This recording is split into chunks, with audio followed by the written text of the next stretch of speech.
রাঙ্গামাটিতে পাহাড় ধসের ঘটনায় উদ্ধার অভিযান সমাপ্ত ঘোষণা। আজ আরো দুজনের লাশ উদ্ধার। আহতদের সেবা দিতে হিমশিম খাচ্ছে জেনারেল হাসপাতাল। রোগী যে টার্নওভার, রোগী যে অ্যাডমিটেড রোগী, তার চেয়ে প্রায় 3 থেকে 4 গুণ রোগী আমাদের হঠাৎ করে এসে পড়ছে। দু একটি জায়গা আছে যেখানে অপারেশন চালানো খুব কঠিন, করা যাবে না হয়তো। আমরা আমাদের এই রেস্কিউ অপারেশন মোটামুটি আজকে সমাপ্ত ঘোষণা করছি। ধসের শঙ্কায় খাগড়াছড়িতে সরিয়ে নেওয়া হচ্ছে ঝুঁকি নিয়ে বসবাসকারীদের। যারা যারা এখনো ঝুঁকিতে আছে তাদেরকে বারবার অনুরোধ জানাচ্ছি তারা যাতে করে ঝুঁকিপূর্ণ জায়গা থেকে যারা সরে যায়। ল্যান্ডস্লাইডের মতো কোনো ঘটনা না ঘটে, এই জন্যই ঘটনা ঘটলেও যেন আমরা যে লসটা হবে সেটা যেন মিটিগেট করতে পারি, সেই জন্য আর কি সরানো হচ্ছে। দেখছিলেন প্রধান শিরোনাম। সন্ধ্যার সময়ের সঙ্গে আছি আমি পারমিতা হিম এবং আমি কামরুজ্জামান মামুন। এবার অন্যান্য শীর্ষ সংবাদ। সুইডেনের ব্যবসায়ীদের বাংলাদেশে বিনিয়োগের আহ্বান প্রধানমন্ত্রী শেখ হাসিনার। সব ধরনের নিরাপত্তা দেওয়ার আশ্বাস। 4 লেনের কাজ আর খানাখন্দের কারণে ঢাকা টাঙ্গাইল মহাসড়কে নিয়মিত দীর্ঘ যানজট। ঈদে পরিস্থিতি আরো ভয়াবহ হওয়ার আশঙ্কা। কাজ সাময়িক বন্ধ রাখার দাবি। শিমুলিয়া কাঁঠালবাড়ি নৌপথে ঝুঁকি নিয়ে চলাচল করছেন হাজার হাজার যাত্রী। বরাবরের মতো কর্তৃপক্ষের দায় সারা জবাব। অসহায়ত্বের কথা জানালেন মন্ত্রী। সাপ্তাহিক ছুটির দিনে জমজমাট রাজধানীর ঈদ বাজার। প্রতিটি শপিং মলেই উপচে পড়া ভিড়। কিনছেন পছন্দের পোশাক। এবং লন্ডনে গ্রেনফেল টাওয়ারে 30 জনের লাশ উদ্ধার। নিহতের সংখ্যা 100 ছাড়িয়ে যাওয়ার আশঙ্কা। নিখোঁজদের কেউ বেঁচে নেই বলে ধারণা।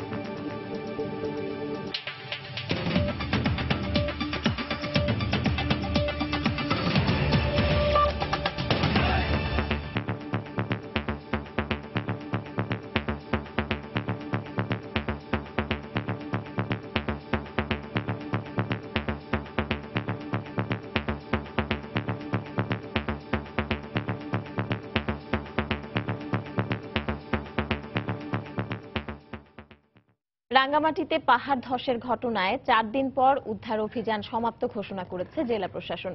সন্ধ্যায় ব্রিফিংয়ে এ ঘোষণা দেন জেলা প্রশাসক। পাহাড় ধসের ঘটনায় আজ এক শিশু সহ 2 জনের লাশ উদ্ধার করেছে ফায়ার সার্ভিস ও সেনাবাহিনীর যৌথ উদ্ধারকারী দল। এ নিয়ে মৃতের সংখ্যা দাঁড়ালো 144 জনে। সকাল থেকে আবারও প্রবল বৃষ্টি শুরু হওয়ায় আতঙ্কগ্রস্ত হয়ে পড়েছেন পাহাড়ের বাসিন্দারা।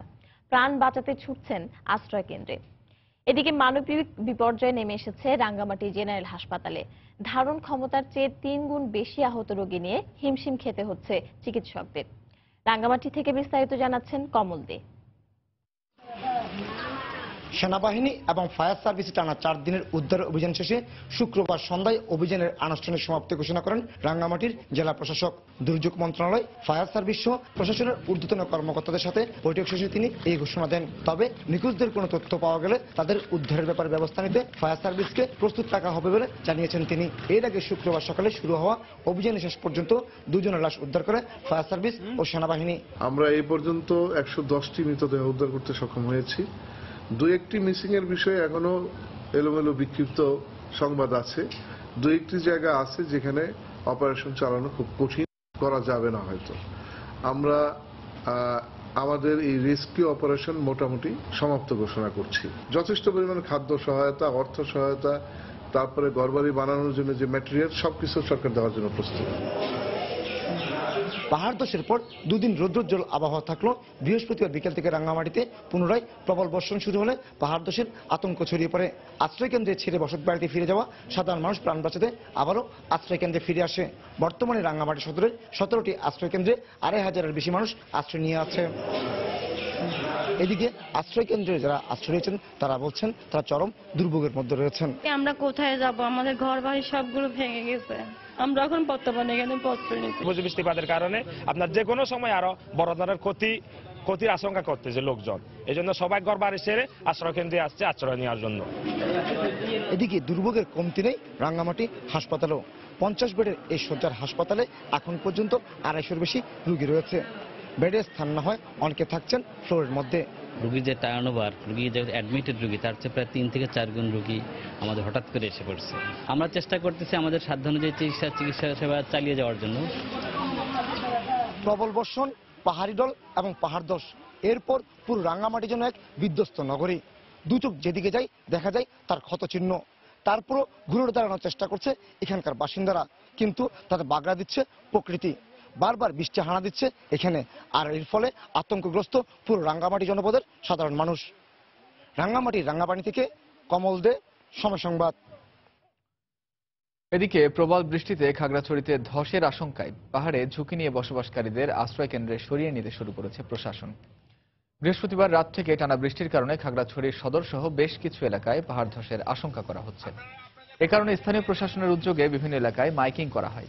জেলা প্রশাসক জানান, সকালে পাহাড়ে ঝুঁকিপূর্ণভাবে বসবাসকারী 30টি পরিবারকে আশ্রয় কেন্দ্রে নেওয়া হয়।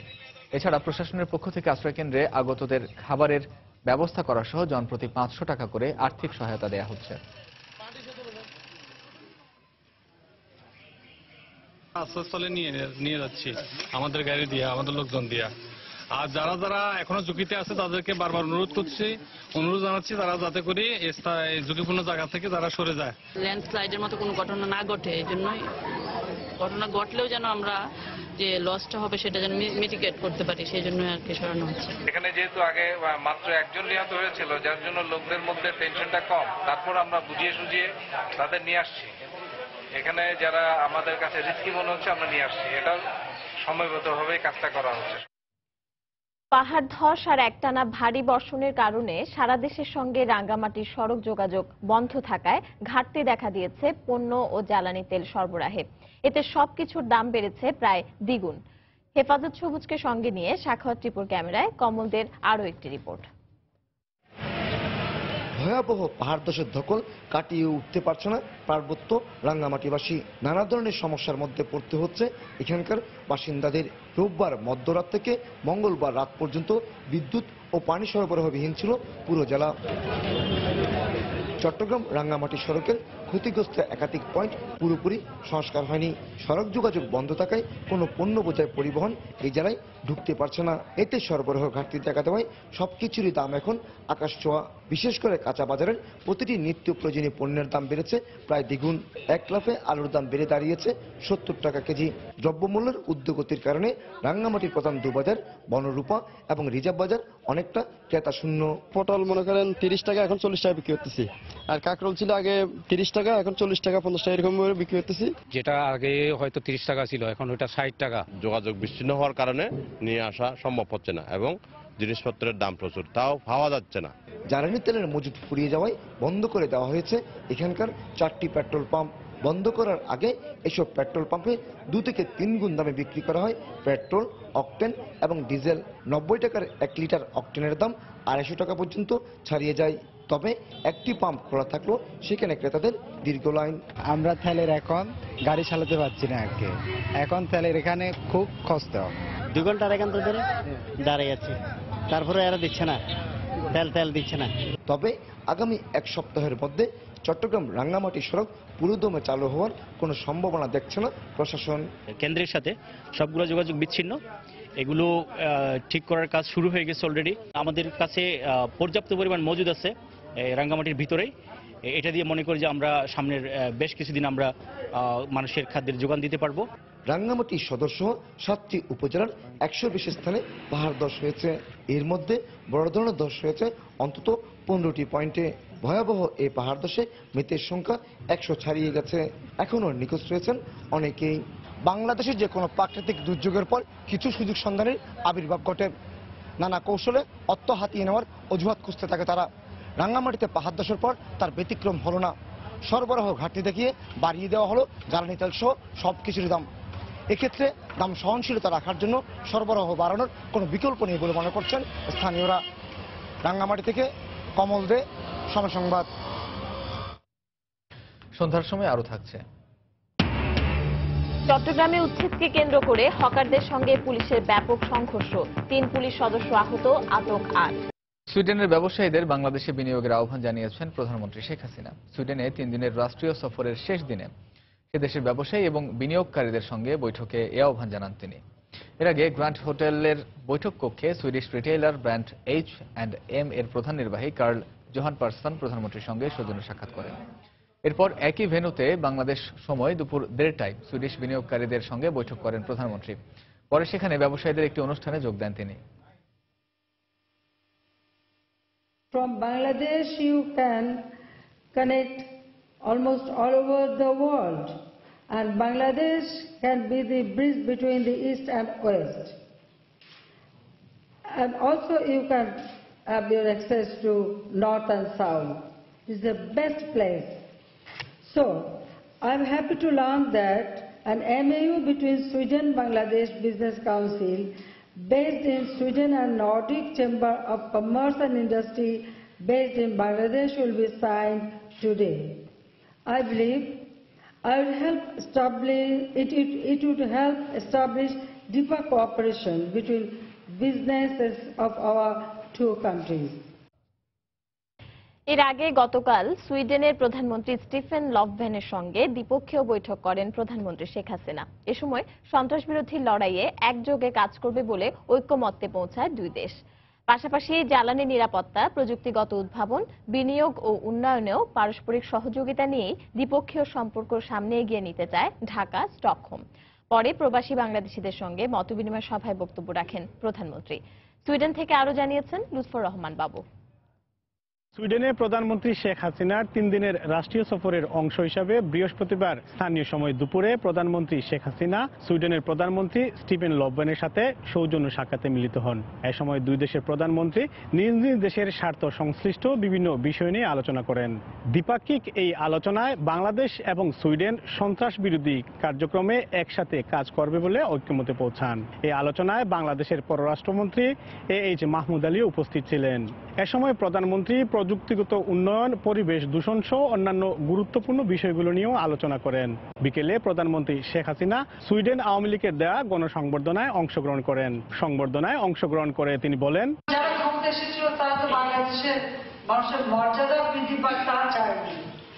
বিদেশ থেকে সাহায্যের নামে যে টাকা আনবে ওই দরিদ্র মানুষকে দেখিয়ে তারা লুটপাট করে নিজেরাই বড়লোক হবে, নিজেরাই বিত্তশালী হবে, নিজেরাই সম্পদশালী হবে।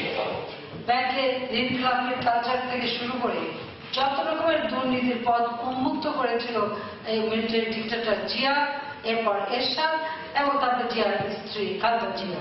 সংবর্ধনা সভায় স্থানীয় আওয়ামী লীগ নেতৃবৃন্দের পাশাপাশি পররাষ্ট্রমন্ত্রী AH মাহমুদ আলীও বক্তব্য রাখেন। সুইডেনের স্টকহোম থেকে মোহাম্মদ লুৎফর রহমান বাবু, সময় সংবাদ।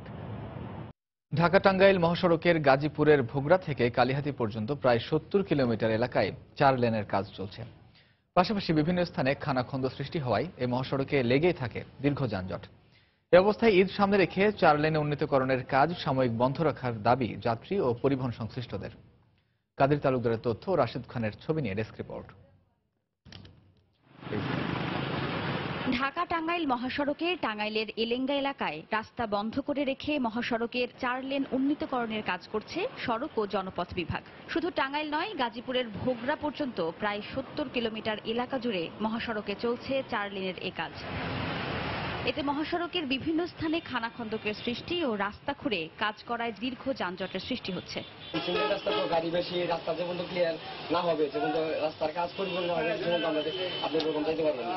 রাস্তার মাঝখানে দাঁড়া করা হলে একটা পিছনের দিকে মহিলা টহিলা মাল সামান নামে, বক্সে মাল নামে, ওখানে 2-1 মিনিট লেগে যায়। তার পিছনে গাড়ি দাঁড় করে, তারপরে ডাইনটা গাড়ি আসে, বামটা গাড়ি আসে, সামনের গাড়ি আসতে পারে না, সব ব্লক হয়ে যায়। এই অবস্থায় দুর্ভোগ কমাতে ঈদকে সামনে রেখে 4 লেন উন্নীতকরণের কাজ সাময়িকভাবে বন্ধ রাখার দাবি যাত্রী ও পরিবহন সংশ্লিষ্টদের। সরকারের কাছেও একটা অনুরোধ, বর্তমানে ঈদটাই তো ঈদের মধ্যে জানি আপাতত কামটা বন্ধ রাখে। পুলিশের যদি জোরালো ব্যবস্থা হয় তাহলে আরো সম্ভব হবে যে তারা নির্বিঘ্নে বাড়ি পৌঁছাতে পারবে। জেলা পুলিশ বলছে, সংশ্লিষ্ট কর্তৃপক্ষের সঙ্গে আলোচনা করে ঈদে যানজট এড়াতে নানা কর্মসূচি নেওয়া হবে। যথাসময়ে আমরা 4 লেনের কাজকে আমরা বন্ধ করে দিব, যেটা এটা যোগাযোগ মন্ত্রণালয়ের সাথে আমাদের আলাপ আলোচনা করে আমরা সেটা করবো। পুলিশিং যে টহল সেগুলো ফিক্সড পেট্রোল, বিশেষ করে এই বছর আমরা যেখানে ব্রিজগুলো কমপ্লিট হয়নি এই সকল স্থানে যানজট হওয়ার আশঙ্কা আছে, সেখানে আমরা অতিরিক্ত পুলিশ মোতায়েন করব। সংশ্লিষ্টরা জানান, ঢাকা-টাঙ্গাইল মহাসড়কে প্রতিদিন প্রায় 24,000 যানবাহন চলাচল করে, আর ঈদে এর সংখ্যা বেড়ে দাঁড়াবে প্রায় 75,000। সময় সংবাদ, টাঙ্গাইল। লঞ্চ বা স্পিড বোটে মুন্সিগঞ্জের শিমুলিয়া থেকে মাদারীপুরের কাঁঠালবাড়ির রুটে প্রতিদিনই হাজার হাজার যাত্রী পারাপার হন প্রাণ হাতে নিয়ে। প্রতিটি লঞ্চেই থাকে অতিরিক্ত যাত্রী। স্পিড বোটগুলোতে নেই নিরাপত্তা ব্যবস্থা।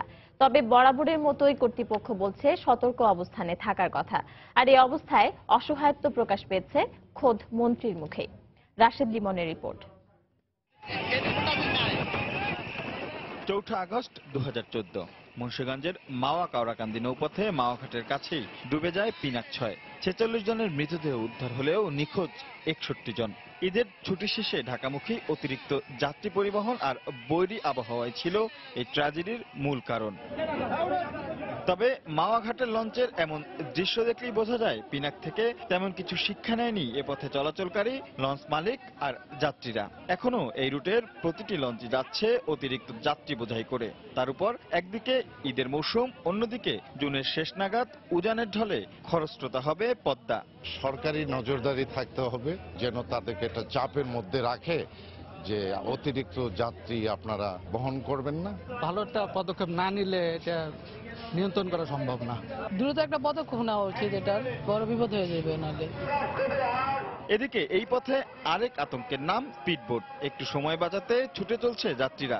লাইফ জ্যাকেট পরার কথা থাকলেও এসবের কোনো তোয়াক্কাই করছেন না তারা। এখন তো সময় কম হয়, এই জন্য লাইফ জ্যাকেট পরে না, লাইফ জ্যাকেট দেয় না এরা। না, লাইফ জ্যাকেট দেয় না। দেখা গেছে গরমের লিগা যাত্রীরা পরে না, মাথায় দিয়ে রাখে, ওই কারণে যাত্রীরা পরে না। প্রত্যেকটা যাত্রী লাইফ দেখাইছে। যদিও বিআইডব্লিউটিএ বলছে ঈদে নিয়ন্ত্রণে থাকবে পুরো পরিস্থিতি। লঞ্চে ধারণ ক্ষমতার অতিরিক্ত যাত্রী এবং স্পিডবোটেও ধারণ ক্ষমতার অতিরিক্ত যাত্রী বহন করবে না বলে লঞ্চ মালিক এবং স্পিডবোটের সাথে সংশ্লিষ্ট যারা আছে তারা একমত পোষণ করে। আর নৌমন্ত্রী বলছেন, প্রভাবশালীদের দ্বারা নিয়ন্ত্রিত হয় এদের নিয়ন্ত্রণে আনা সম্ভব হচ্ছে না। এই মাওয়া কাওড়াকান্দি বাদে আর সব জায়গায় কিন্তু আমরা এই নিয়মটা স্থাপন করতে পেরেছি। এই জায়গায় ওদের সংখ্যাও বেশি, প্রতিদিনই নতুন নতুন নামছে। এগুলো নিয়ন্ত্রণ করার যে আমাদের জনশক্তি, সেই জনশক্তির যথেষ্ট ঘাটতিও আছে। এক্ষেত্রে সাধারণ যাত্রীদের সচেতন হওয়ার আহ্বান জানান মন্ত্রী। রাশেদ লিমন, সময় সংবাদ, মুন্সিগঞ্জ। চালের দাম নিম্নমুখী হতে বাধ্য আর ষড়যন্ত্রকারীরা এ বিষয়ে কোনোভাবেই সফল হতে পারবে না বলে মন্তব্য করেছেন খাদ্যমন্ত্রী অ্যাডভোকেট কামরুল ইসলাম। সকালে জাতীয় প্রেস ক্লাবে এক আলোচনা সভায় তিনি অভিযোগ করে বলেন, বিএনপিপন্থী ব্যবসায়ীরাই চালের দাম বাড়ার জন্য দায়ী। একই সভায় আওয়ামী লীগের প্রচার ও প্রকাশনা সম্পাদক ডক্টর হাসান মাহমুদ চাল আমদানির ওপর ট্যাক্স প্রত্যাহার করতে সরকারের প্রতি আহ্বান জানান। অসাধু ব্যবসায়ীরা, কিছু মজুতদারেরা, এই মিল মালিকেরা এবং বিএনপি ঘরানার এই ব্যবসায়ী সমাজ আজকে চালের বাজারকে আজকে ঊর্ধ্বগতির জন্য দায়ী। আজকে কোনো সংকটের কোনো প্রশ্নই উঠে না। এই সংকট মোকাবেলা করার জন্য আমরা বিদেশ থেকে চাল আমদানি করছি। খুব বেশি সময় লাগবে না, চালের দাম ইনশাল্লাহ নিম্নমুখী হওয়া শুরু হয়েছে, নিম্নমুখী হতে বাধ্য। কোনো রকম ষড়যন্ত্রকারীরা আমাদেরকে কোনোভাবেই পরাস্ত করতে পারবে না। বাজেটের এমন কোনো অনাকাঙ্ক্ষিত ট্যাক্স আরোপের বিষয় যেগুলো আছে সেগুলো ইনশাল্লাহ আমি বিশ্বাস করি সবকিছুর সুরাহা মাননীয় প্রধানমন্ত্রী করবেন। আমি সরকারকে অনুরোধ জানাবো, এই চাল আমদানির উপর যে ট্যাক্স আছে সেই ট্যাক্সটি প্রত্যাহার করা হোক। সেই ট্যাক্সটি প্রত্যাহার করার ঘোষণা আসলেই চালের দাম অটোমেটিক্যালি অনেক কমে যাবে। বিএনপি নেতাদের বলবো, ঢাকায় বসে সংবাদ সম্মেলন না করে দুর্গত এলাকায় যান। তারা দুর্গত এলাকায় যাবে না, কারণ তারা হচ্ছে মানুষের দুর্ভোগ সৃষ্টি করার জন্য রাজনীতি করে। সন্ধ্যার সময় আরো থাকছে। চ্যাম্পিয়ন্স ট্রফির সেমিফাইনালে ওঠা বাংলাদেশের ক্রিকেটের সেরা অর্জন বললেন কোচ হাতুরু সিংহে। সন্তুষ্ট নন ভারতে বিপক্ষে পারফরমেন্সে। ঈদে রেলের আগাম টিকিট বিক্রির শেষ দিনেও কমলাপুরে ছিল টিকিট প্রত্যাশীদের উপচে পড়া ভিড়। গতকাল সন্ধ্যা থেকেই ছিল দীর্ঘ অপেক্ষা, তবে টিকিট হাতে পেয়ে মুহূর্তেই সব কষ্ট ম্লান। যদিও অনেকেরই ছিল অনিয়মের নানা অভিযোগ। নিজেদের সীমাবদ্ধতা ছাপিয়ে সর্বোচ্চ পর্যায়ে যাত্রী সেবা নিশ্চিত করা হবে বলে জানিয়েছে রেল কর্তৃপক্ষ। সময় মতো টিকিট কাউন্টার খোলার সঙ্গে সঙ্গে শেষ হলো লাইনে দাঁড়ানো মানুষের অপেক্ষার পালা। এরপর টিকিট হাতে পেতেই দেখা গেল দিগ্বিজয়ের হাসি, নিমিষেই উধাও অপেক্ষার সব কষ্ট। আগামী 26শে জুন সম্ভাব্য ঈদুল ফিতরকে সামনে রেখে শুক্রবার দেয়া হয় 25শে জুনের আগাম টিকিট। টিকিটটা কাটার মজাটা আলাদা, হাতে পাইছে মানে এখন বাড়ি যাওয়ার কনফার্ম। কালকে যে মনটা খারাপ হয়েছিল না ক্রিকেট খেলা দেখে, তার চেয়ে আজকে মনটা ভালো, টিকিট পাইছি। এত কষ্টটা ভুলে গেছি আর কি টিকিট পাওয়ার পরে। যারা টিকিট পেয়েছেন তাদের মুখে হাসি থাকলেও দীর্ঘ লাইনের শেষে দাঁড়ানোদের মধ্যে ছিল টিকিট পাওয়া না পাওয়ার শঙ্কা, ছিল বিভিন্ন অভিযোগও। সামনে আমার 350-এর উপরে বা 400-এর মতো আছে। এটা এই পথটা অনেক দূর, পথটা দুদিন পাড়ি দিয়ে আমরা টিকিট পাবো কিনা এখনো বলতে পারতেছি না। টিকিট পাওয়া যাইতে পারে, নাও যাইতে পারে, আমরা অপেক্ষা করতেছি টিকিটের জন্য। যদি পাই তাহলে ভালো হয়। অনলাইনে টিকিটটা ছাড়া হয় 8টা থেকে সকালে, আমি ঠিক 8টায় ট্রাই করছি, বলতেছে কোনো টিকিট নাই। তো এটা কিভাবে সম্ভব? ভাবছিলাম যে এসি গাড়িতে যাবো, এসি গাড়ির ওটা পালাম মানে হলো না আর কি, যার কারণে নন এসি নিলাম। তবে কোনো ধরনের অনিয়মকে প্রশ্রয় না দিয়ে যাত্রী সেবা দেয়া হচ্ছে বলে দাবি স্টেশন মাস্টারের। অনলাইনের টিকিট কিন্তু আমাদের 25% টিকিট অটোমেটিকলি অনলাইনে চলে যায়, যেটা আমাদের কোনো হাত থাকে না। একটা টিকিট থাকলেও আমরা কাউন্টারে আমরা দিয়ে দিই। এদিকে 22 থেকে 25 তারিখের টিকিট আগেই শেষ হয়ে যাওয়ায় ভিড় ছিল না বাসের টিকিট কাউন্টারগুলোতে। তাফসির বাবু, সময় সংবাদ, ঢাকা। চট্টগ্রামে ফুটপাত থেকে উচ্ছেদকে কেন্দ্র করে পুলিশের সঙ্গে হকারদের ব্যাপক সংঘর্ষ হয়েছে। এতে পুলিশের 3 সদস্য আহত হয়েছেন। আটক করা হয়েছে 8 জনকে। বিকেলে নগরীর নিউ মার্কেট এলাকায় এ সংঘর্ষের ঘটনা ঘটে। পুলিশ জানায় ফুটপাত থেকে তাদের উচ্ছেদ করতে অভিযান চালানো হয়। এ সময় পুলিশের সঙ্গে হকারদের বাগবিতণ্ডা হয়। এক পর্যায়ে ধাওয়া পাল্টা ধাওয়া শুরু হয়। পুলিশকে লক্ষ্য করে ইট পাটকেল নিক্ষেপ করলে 3 সদস্য আহত হন। হকারদের দাবি, সিটি মেয়র আজম নাসিরের সঙ্গে বৈঠকে ঈদ পর্যন্ত ফুটপাতে ব্যবসা চালিয়ে যাওয়ার সিদ্ধান্ত হলেও আজ হঠাৎ করে উচ্ছেদ অভিযান চালায় পুলিশ।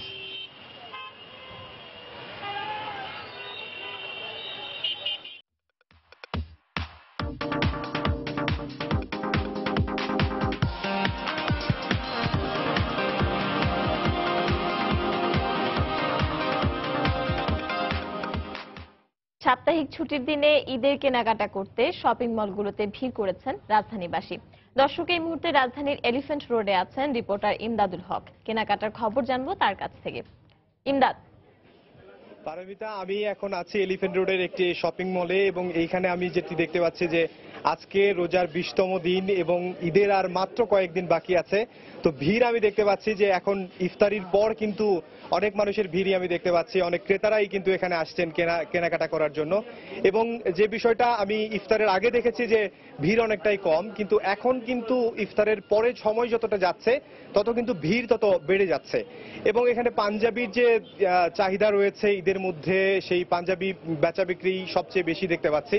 এবং আরো যে প্যান্ট শার্ট এবং অন্যান্য কিছু রয়েছে সেগুলোর বেচা বিক্রি হচ্ছে, তবে সবচেয়ে বেশি বিক্রি হচ্ছে কিন্তু পাঞ্জাবির যে পাঞ্জাবিগুলো রয়েছে, বাহারি ধরনের পাঞ্জাবি, বিভিন্ন ধরনের পাঞ্জাবি, সেগুলি বেচা বিক্রি বেশি হচ্ছে। এবং ঈদের মধ্যে আমরা যেটি আমরা জানি যে আজকে হয়তো ঈদের আগে শেষ শুক্রবার এবং আগামী যে শুক্রবার আসবে সেই শুক্রবারে হয়তো ঢাকা একটু অনেকটাই ফাঁকা হয়ে যাবে। সেই হিসেবে আজকেই হয়তো অনেক বেশি জমজমাট হওয়ার কথা ছিল, সেই বেশি জমজমাট কিন্তু আসলে এখনো হয়নি। তারপরেও কিন্তু বেচা বিক্রি ভালোই হচ্ছে। এবং আমি ক্রেতাদের সাথে কথা বলেছি, তারাও জানিয়েছে যে দাম মোটামুটি রিজনেবল আছে। এবং বিক্রেতাদের সাথেও কথা বলেছি, তারাও বলেছে যে মোটামুটি দাম রিজনেবল রয়েছে এবং যারা ক্রেতা রয়েছে তারা স্বচ্ছন্দেই কিন্তু কিনতে পারছে। এবং মধ্যবিত্ত থেকে শুরু করে উচ্চবিত্ত যারা আছে, নিম্নবিত্ত, সবার মাঝেই কিন্তু ঈদের আমেজটা এসেছে এবং সবাই কিন্তু কেনাকাটা নিয়ে ব্যস্ত হয়ে পড়েছে, যেহেতু ঈদের আর খুব বেশি দিন বাকি নেই। আমি আসলে এখন একটু জানতে চাইবো এক বিক্রেতার কাছে যে তাদের এখানে কেমন বিক্রি হচ্ছে এবং কি ধরনের পোশাক তারা বেশি বিক্রি করছেন। আপনি কি ধরনের পোশাক বেশি বিক্রি হচ্ছে এবং কেমন বিক্রি হচ্ছে? আমাদের এখানে শার্ট প্লাস পাঞ্জাবিটা পর্যাপ্ত পরিমাণ বেচা হচ্ছে, কিন্তু বিগত বছরের থেকে এবছরের বেচা কেনা অনেক তুলনামূলক অনেক কম।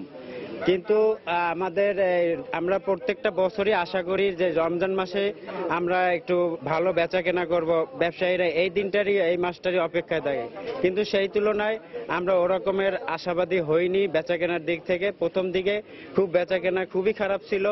আজকে 20 রমজান শেষ, এই আজকের শুক্রবার, যার কারণে সরকারি ছুটি ছিল, শুক্র শনিবারে এই 2 দিনের ভিতরে বেচা কেনা মোটামুটি জমজমাট হয়ে আসছে। আশা করি সবাই ঈদের। পারমিতা, আমি এক বিক্রেতার সাথে কথা বলছিলাম এবং তিনি জানালো যে রমজান মাসটা, যে এই রমজান মাসে ঈদকে উপলক্ষ করেই তারা কিন্তু বেশি বেচা বিক্রির আশা করে থাকেন এবং সেটি কিন্তু হচ্ছে না তুলনামূলকভাবে গত বছরের তুলনায়। তো পারমিতা, এই ছিল আমার কাছে থাকা সর্বশেষ। দর্শক, সহকর্মী ইমদাদুল হক জানাচ্ছিলেন ঈদ কেনাকাটার খবর। দেশের বাইরের খবর। লন্ডনে 24 তলা টাওয়ারে আগুনে নিহতের সংখ্যা 100 ছাড়িয়ে যাওয়ার আশঙ্কা করা হচ্ছে। ওই ঘটনার পর এখন পর্যন্ত অনেকেই নিখোঁজ থাকায় তাদের কেউই আর বেঁচে নেই বলে ধারণা করছেন স্থানীয়রা। ভবনটিতে আগুনের ঘটনায় তদন্তের নির্দেশ দিয়েছেন ব্রিটিশ প্রধানমন্ত্রী থেরেসা মে। বিস্তারিত জানিয়েছেন লন্ডন প্রতিনিধি শোয়েব কবির। লন্ডন সময় বুধবার 12:54 ভয়াবহ অগ্নিকাণ্ডের ঘটনা ঘটে পশ্চিম লন্ডনের ল্যাঙ্কাস্টার রোডের 24 তলা বিশিষ্ট আবাসিক ভবনটিতে। এতে প্রায় 127টি ফ্ল্যাটে প্রায় 500 থেকে 600 জন লোক বসবাস করত। এখন পর্যন্ত হতাহত সংখ্যা কত তা নির্ণয় করা যায়নি, তবে সময়ের সাথে কিন্তু পাল্লা দিয়ে বাড়ছে কিন্তু লাশের সংখ্যা। এখন পর্যন্ত পুরো এলাকাটি পুলিশ ঘিরে রেখেছে এবং স্বজনদের, যারা মারা গেছেন তাদের আত্মীয় স্বজনদের কিন্তু এখনো পর্যন্ত সে ঘটনাস্থলে যেতে দিচ্ছেন না এবং তাদের মধ্যে একজন আহাজারি কাজ করছে যে তাদের মৃতদেহটুকু অন্তত তারা যাতে শনাক্ত করতে পারেন। বুধবারের দুর্ঘটনার পর থেকে আমার বান্ধবী নিখোঁজ। তার কোনো খোঁজ না পাওয়ায় আমরা অত্যন্ত চিন্তিত। আমি শুধু ওকে ফিরে পেতে চাই। লন্ডনের গ্রেনফিল্ড টাওয়ারে মিশরীয় ও সোমালীয় 2টি পরিবার থাকত। তাদের কেউ খুঁজে পাওয়া যাচ্ছে না। আমি মনে করি কর্তৃপক্ষের যথাযথ দিক নির্দেশনার অভাব এবং দমকল বাহিনীর অবহেলার কারণেই এত মানুষ প্রাণ হারিয়েছে। যে কোনো পরিস্থিতি মোকাবেলা করার জন্য কিন্তু এখানে বেশ কিছু ফায়ার সার্ভিসের গাড়ি মোতায়েন করা হয়েছে এবং লন্ডনের দমকলের সহকারী কমিশনার স্টিভ অ্যাপ্টার বলেছেন যে পুরো ভবনটিতে কিন্তু এখন তল্লাশি সম্পন্ন হয়ে গেছে এবং ভবনটি পরীক্ষা করা হচ্ছে এবং সেটি ভেঙে পড়ার কোনো ঝুঁকি নেই বলে জানিয়েছেন লন্ডনের ফায়ার ব্রিগেড কর্মকর্তারা। ভবনটি বেশ ঝুঁকিপূর্ণ, তাই দমকল কর্মীদের ভেতরে ঢুকতে কিছুটা সময় লেগেছে। তারা কোনো ফ্ল্যাট বা রুম চিহ্নিত করতে পারছে না। ভেতরে সবই পুড়ে ছাই হয়ে গেছে। বিভিন্ন প্রতিবন্ধকতার মধ্যে আমাদের কাজ করতে হচ্ছে। দুর্ঘটনা পরবর্তী কাজ আমাদের জন্য অনেক বড় চ্যালেঞ্জ হয়ে দেখা দিয়েছে। ইতিমধ্যেই ব্রিটিশ প্রধানমন্ত্রী থেরেসা মে কিন্তু ঘটনাস্থল পরিদর্শন করেছেন এবং তিনি কিন্তু এই পুরো ঘটনার জন্য কিন্তু তদন্ত কমিটি এবং বিশেষভাবে তদন্ত নির্দেশ দিয়েছেন। হৃদয় বিদারক এই দুর্ঘটনায় হতাহতের নির্দিষ্ট সংখ্যা সম্পর্কে নিশ্চিত করতে কয়েক সপ্তাহ লেগে যেতে পারে। প্রায় 40 জন বিভিন্ন হাসপাতালে চিকিৎসা নিচ্ছেন। তাদের মধ্যে 17 জনের অবস্থা আশঙ্কাজনক। এরই মধ্যে সব দিক বিবেচনায় রেখে আমরা ঘটনার তদন্ত শুরু করেছি। বিভিন্ন তদন্ত সংস্থা ও নিরাপত্তা বাহিনীর সমন্বয়ে এ কাজ এগিয়ে নেওয়া হবে। আগুন নিয়ন্ত্রণে কেন এত বেশি সময় লাগলো সে বিষয়টিও খতিয়ে দেখা হচ্ছে। আমাদের দমকল বাহিনী ও নিরাপত্তায় নিয়োজিত লোকজন অনেক সাহসিকতার সঙ্গে কাজ করছে। তাছাড়া সাধারণ লোকজনও সবাই দুর্ঘটনা কবলিতদের পরিবারের পাশে এসে দাঁড়িয়েছে। এই দুর্ঘটনার পর লন্ডনবাসী যেভাবে ধৈর্যের সঙ্গে পুরো বিষয়টি সামাল দিয়েছেন তাতে আমি গর্বিত। পুরো ভবনটিতে আগুন নিভাতে কেন দমকল বাহিনীরা হিমশিম খেয়েছে সেটি এখন প্রশ্নবিদ্ধ। পশ্চিম লন্ডনের ল্যাঙ্কাস্টার রোড থেকে শোয়েব কবির, সময় সংবাদ।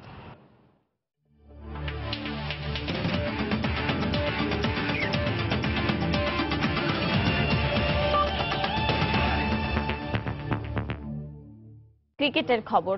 চ্যাম্পিয়ন্স ট্রফিতে অস্ট্রেলিয়া, ইংল্যান্ড ও নিউজিল্যান্ডের সঙ্গে একই গ্রুপে থেকেও সেমিফাইনালে উঠতে পারাটা বড় প্রাপ্তি, এমনটাই মন্তব্য করেছেন বাংলাদেশ জাতীয় ক্রিকেট দলের কোচ চান্ডিকা হাথুরুসিংহে। তবে সেমিতে ভারতের বিপক্ষে মাশরাফিদের পারফরমেন্সে হতাশা ব্যক্ত করেছেন তিনি। দেখুন, যে গ্রুপে ছিলাম আমরা সেখান থেকে সেমিফাইনাল নিশ্চিত করা স্পষ্টভাবেই কঠিন ছিল, তবে সেটা আমরা করতে পেরেছি। এটা বাংলাদেশের ক্রিকেটের জন্যই বড় প্রাপ্তি। কিন্তু যদি নির্দিষ্ট করে ভারতের বিপক্ষে সেমির ম্যাচটির কথা বলেন, আমি বলবো সেরা দলটির বিপক্ষে হারলেও আমি কিছুটা আশাহত হয়েছি। আসর জুড়ে বেশ কিছু ভালো ব্যক্তিগত পারফরমেন্স দেখেছি, কিন্তু দলগত পারফরমেন্সটা সেভাবে হয়নি। সন্ধ্যার সময় পর্যায়ে শীর্ষ সংবাদ জানিয়ে দিচ্ছি আরেকবার। রাঙ্গামাটিতে পাহাড় ধসের ঘটনায় উদ্ধার অভিযান সমাপ্ত ঘোষণা। আজ আরো দুজনের লাশ উদ্ধার। ধসের শঙ্কায় খাগড়াছড়িতে সরিয়ে নেওয়া হচ্ছে ঝুঁকিপূর্ণ বসবাসকারীদের।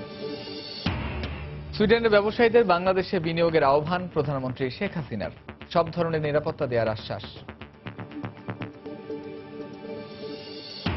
শিমুলিয়া কাঁঠালবাড়ি নৌপথে ঝুঁকি নিয়ে চলাচল করছেন হাজার হাজার যাত্রী। বরাবরের মতো কর্তৃপক্ষের দায়সারা জবাব, অসহায়ত্বের কথা জানালেন মন্ত্রী। সাপ্তাহিক ছুটির দিনে জমজমাট রাজধানীর ঈদ বাজার। প্রতিটি শপিং মলেই উপচে পড়া ভিড়, কিনছেন পছন্দের পোশাক। এবং লন্ডনে গ্রেনফিল টাওয়ারে 30 জনের লাশ উদ্ধার। নিহতের সংখ্যা 100 ছাড়িয়ে যাওয়ার আশঙ্কা। নিখোঁজদের কেউ বেঁচে নেই বলে ধারণা। এই ছিল সন্ধ্যার সময়। যে কোনো খবর পেতে ভিজিট করুন সময় নিউজ.টিভি আর সঙ্গে থাকুন সময়।